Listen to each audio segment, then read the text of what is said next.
वो आंकड़े गलत हैं, या फिर जो खर्च करने जा रहे हो वो आंकड़े आपके गलत हैं। और फिर अगर आपका ये 24 का बजट आया ही है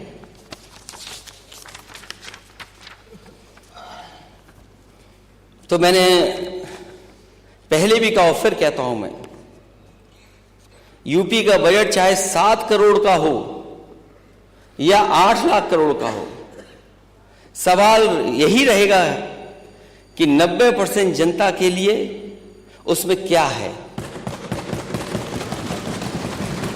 दरअसल भारतीय जनता पार्टी की नीति आम जनता के लिए नहीं है, वो 10% संपन्न लोगों के लिए 90% बजट रखती है, और 90% जरूरतमंद जनता के लिए, केवल नापात्र के लिए 10% बजट रखती है। उत्तर प्रदेश की सरकार, जैसा पहले आंकड़ों में आप उलझा रहे हैं हमें आंकड़ों में न उलझाए, सीधी सीधी ये बात बताए कि इस बजट से महंगाई से कितनी राहत मिलेगी। इस बजट में जहां जगह जगह आपने कहा है कि नौकरी और रोजगार मिलेंगे, कितने युवाओं को रोजगार मिला है और मिलेगा। सही में अपराध और भ्रष्टाचार कम करने के उपाय पर कितना खर्च किया जाएगा। मंदी और जीएसटी की मार झेल रहे काम, कारोबार और दुकानदारी को बढ़ावा देने के लिए क्या प्रावधान है आपके पास।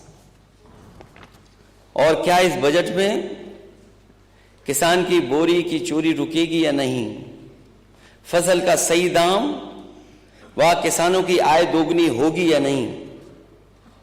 और ये फसल की आय दोगुनी का नारा अध्यक्ष महोदय विपक्ष का नहीं है, ये सत्ता में बैठे हुए लोग उनका है, दिल्ली से लेकर के लखनऊ वालों का है, डबल इंजन की सरकार वालों का है। अगर 7 लाख और 8 लाख करोड़ का ये बजट है तो सरकार कम से कम ये स्पष्ट करे, क्योंकि इसके बाद हम लोग को चुनाव में भी जाना है, क्या किसानों की आय दोगुनी होगी या नहीं होगी।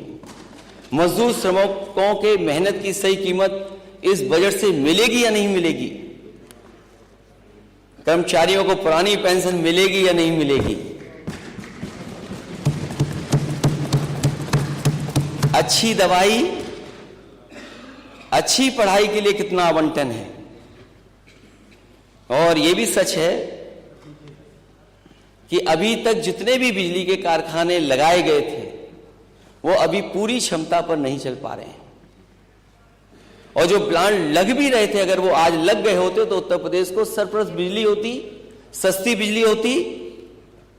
सरकार ये बताए कि बिजली के नए प्लांटों के लिए कितना बजट है, पानी घर पहुंचाने और शौचालयों को सुचारू रूप से चलाने की योजना के लिए दिखावटी प्रावधान कितने हैं। नई सड़कों को तो छोड़िए, बस इतना और बता दें कि सड़कों के गड्ढे भरने के बजट में कोई प्रावधान है या नहीं है। और कम से कम ये सरकार बताए कि पिछले 7 साल में गड्ढे को भरने के बहाने कितना पैसा इन्होंने खर्च किया है। और फिर हालांकि नेता सदन ने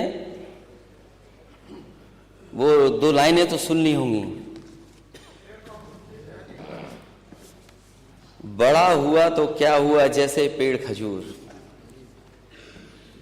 बड़ा हुआ तो क्या हुआ जैसे पेड़ खजूर, पंछी को छाया नहीं फल लागे अति दूर।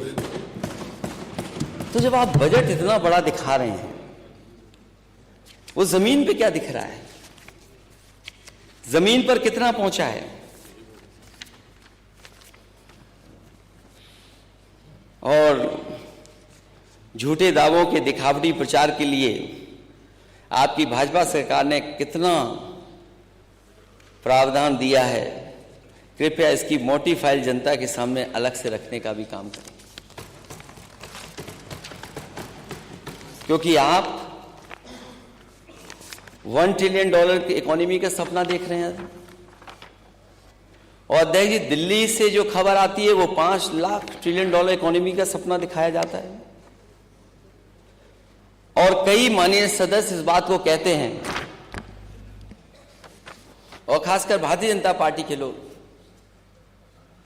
कि इतना खुशहाली और तरक्की हुई है कि विश्व की 5वीं अर्थव्यवस्था में हम लोग शामिल हो गए हैं। और अगर हम 5वीं अर्थव्यवस्था में शामिल हो गए हैं तो कुछ सवाल हमारे भी हैं, विपक्ष के लोगों के। विश्व की 5वीं अर्थव्यवस्था, लेकिन 80 करोड़ जनता को 5 किलो राशन पर निर्भर है। विश्व की 5वीं अर्थव्यवस्था, लेकिन किसान की बोरी में से 5 किलो की चोरी जारी है। विश्व की 5वीं अर्थव्यवस्था, लेकिन अग्निवीर की भर्ती 5 साल के लिए भी नहीं। विश्व की 5वीं अर्थव्यवस्था, लेकिन किसानों को 5% भी लाभकारी मूल्य नहीं। विश्व की 5वीं अर्थव्यवस्था, लेकिन पुरानी पेंशन के लिए 5 पैसे भी नहीं। विश्व की 5वीं अर्थव्यवस्था, लेकिन युवाओं के लिए न तो कोई रोजगार और न 500 रुपए का बेरोजगारी भत्ता। विश्व की 5वीं अर्थव्यवस्था, लेकिन वरिष्ठ नागरिकों को रेल व दूसरे किराए में छूट के लिए 5% का भी बजट नहीं। तो ये कैसी 5वीं अर्थव्यवस्था में हम लोग शामिल हो रहे हैं? जो विश्व की 5 बड़ी अर्थव्यवस्थाएं, उनमें हम कहां शामिल हो रहे हैं? और फिर कई बार यह सवाल पूछा गया कि जो $1 ट्रिलियन इकोनॉमी का आप सपना दिखा रहे हैं उत्तर प्रदेश की जनता को, उसके लिए रोड मैप क्या है आपका? केवल एक अमेरिकन कंपनी को हायर कर करके कई 100 करोड़ रुपए खर्च कर करके उस पर क्या $1 ट्रिलियन की इकोनॉमी को बना लेंगे आप? वो रोड मैप क्या है? और आज आपके स्टेट की जीडीपी क्या है? पिछली बार भी अध्यक्ष महोदय सवाल का जवाब नहीं मिला था कि अगर आपको $1 ट्रिलियन की इकोनॉमी बनानी है उत्तर प्रदेश की, तो उत्तर प्रदेश की ग्रोथ रेट क्या हो? हम कोई इधर उधर का सवाल नहीं पूछ रहे सरकार से अध्यक्ष महोदय, सीधा सीधा सवाल ये पूछ रहे हैं कि अगर आपको $1 ट्रिलियन की इकोनॉमी तक पहुंचना है तो आप उसके लिए ग्रोथ रेट कितनी रखेंगे, और वो ग्रोथ रेट बनाने के लिए आपने क्या रोड मैप तैयार किया है? क्योंकि अध्यक्ष महोदय, वित्त मंत्री जी ने जो आखिरी में कुछ लाइनें कविता की लिखी थी,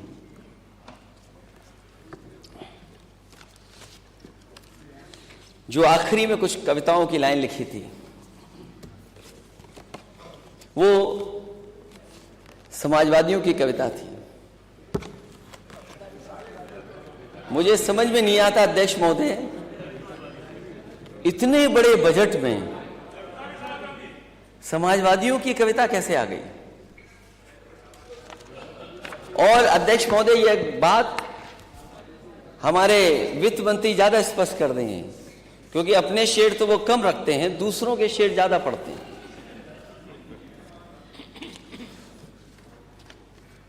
ये बात भी साफ होनी चाहिए अध्यक्ष महोदय। जो बजट में आखिरी लाइनें हैं आपकी, वो किसकी कविताएं थी? लाइनें किसकी है और किसके लिए कही गई थी? मुझे नहीं पता कि कौन किसके गांव का पता ढूंढ रहा था। हमें तो आपके गांव का पता ही नहीं पता।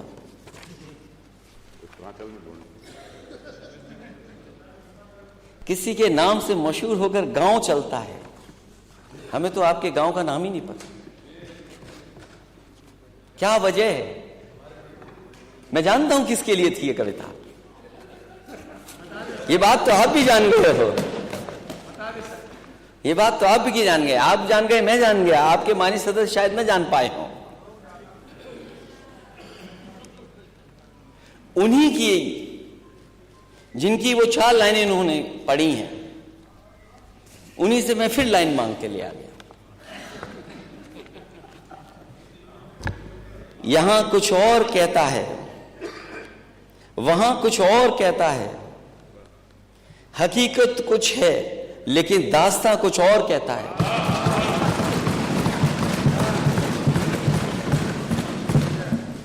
यहां कुछ और कहता है, वहां कुछ और कहता है। हकीकत कुछ है लेकिन दास्तां कुछ और कहता है। कली से ताजगी फूलों से खुशबू हो गई गायब। कली से ताजगी फूलों से खुशबू हो गई गायब। चमन का हाल कुछ ऐसा कुछ है, बागवा कुछ और कहता है। कली से ताजगी फूलों से खुशबू हो गई गायब। चमन का हाल कुछ है, बागवा कुछ और कहता है। अध्यक्ष महोदय, पहचान गांव की, मुझे तो नहीं पता गांव किसके गांव की कहां है। एक गांव तो बहुत सबको जानते हैं, सब जानते हैं उस गांव को, सब जानते हैं उस गांव को। देखिए आप, यही तो लाइन में लिखा था, यही तो लाइन में लिखा था, यही तो कविता पढ़ी थी। और मैं दोबारा पढ़ देता हूं। और इनके गांव कहां है ये बता दें खुद जब भाषण देता। तुम्हारी शख्सियत से ये सबक लेंगी नस्लें, वही मंजिल पर पहुंचा है जो अपने पांव चलता है।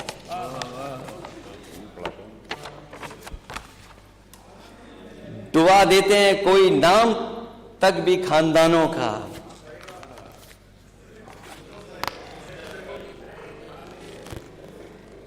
डुबा देता है कोई नाम तक भी खानदानों का, किसी के नाम से मशहूर होकर गांव चलता है। अरे अपना गांव तो बता दो, कौन सा है आपका गांव?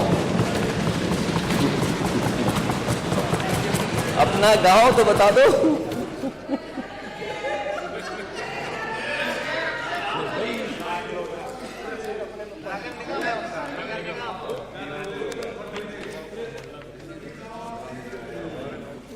तो अपने गांव की पहचान बनाओ। अगर सब अपने गांव की पहचान बनाएंगे तो उत्तर प्रदेश की तस्वीर कुछ और होगी। जो अपने गांव की पहचान नहीं बना सकते, जो अपनी गांव की पहचान नहीं बना सकते, वो किसी को पहचान भी नहीं दे सकते। बात खानदान तक पहुंची है तो खानदान बढ़ाने के लिए भी कुछ करना चाहिए।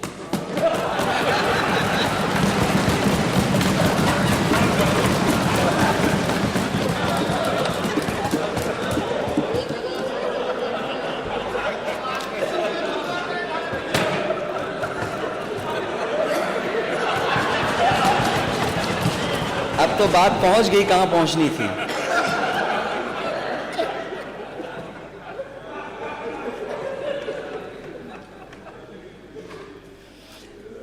अध्यक्ष महोदय, गांव तो इन्होंने भी बनाए थे, गोद लिए थे। गांव तो गोद आपने भी लिए थे। उन गांवों का क्या हाल है जो गोद लिए गए थे?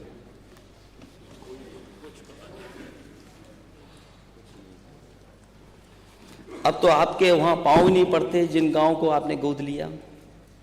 क्या वजह है? क्या वजह है कि जिन गांवों को आपने गोद लिया था उन गांवों में आपके पांव भी नहीं पड़ रहे?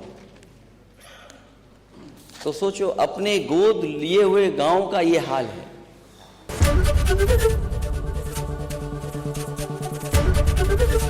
एबीपी गंगा, खबर आपकी, जुबान आपकी।